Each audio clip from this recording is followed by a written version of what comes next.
Judith chapter 5. Achir in the Assyrian War Council.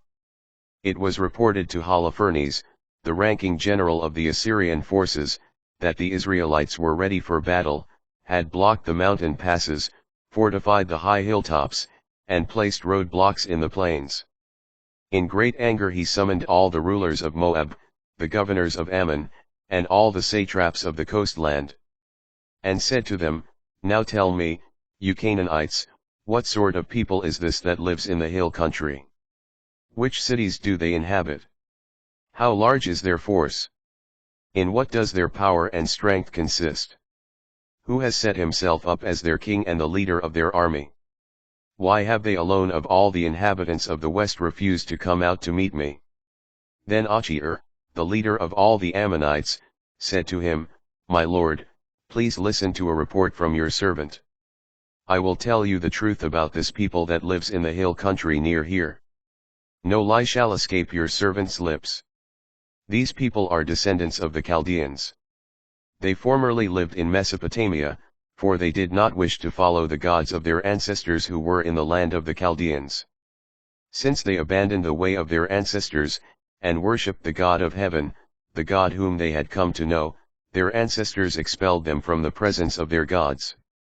So they fled to Mesopotamia and lived there a long time. Their God told them to leave the place where they were living and go to the land of Canaan. Here they settled, and grew very rich in gold, silver, and a great abundance of livestock. Later, when famine had gripped the land of Canaan, they went down into Egypt. They stayed there as long as they found sustenance, and there they grew into such a great multitude that the number of their people could not be counted. The king of Egypt, however, rose up against them, and shrewdly forced them to labor at brick-making. They were oppressed and made into slaves. But they cried to their God, and he struck the whole land of Egypt with plagues for which there was no remedy. So the Egyptians drove them out. Then God dried up the Red Sea before them, and led them along the route to Sinai and Kadesh Barnea. They drove out all the inhabitants of the wilderness, and settled in the land of the Amorites. By their strength they destroyed all the Heshbonites, crossed the Jordan, and took possession of all the hill country. They drove out before them the Canaanites, the Perizzites, the Jebusites, the Shechemites, and all the Girgazites, and they lived there a long time. As long as the Israelites did not sin in the sight of their God, they prospered, for their God, who hates wickedness, was with them.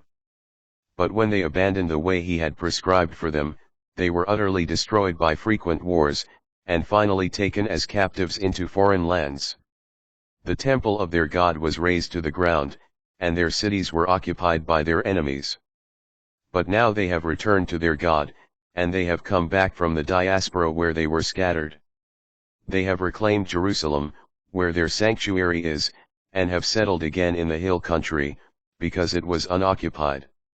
So now, my master and Lord, if these people are inadvertently at fault, or if they are sinning against their God, and if we verify this offense of theirs, then we will be able to go up and conquer them.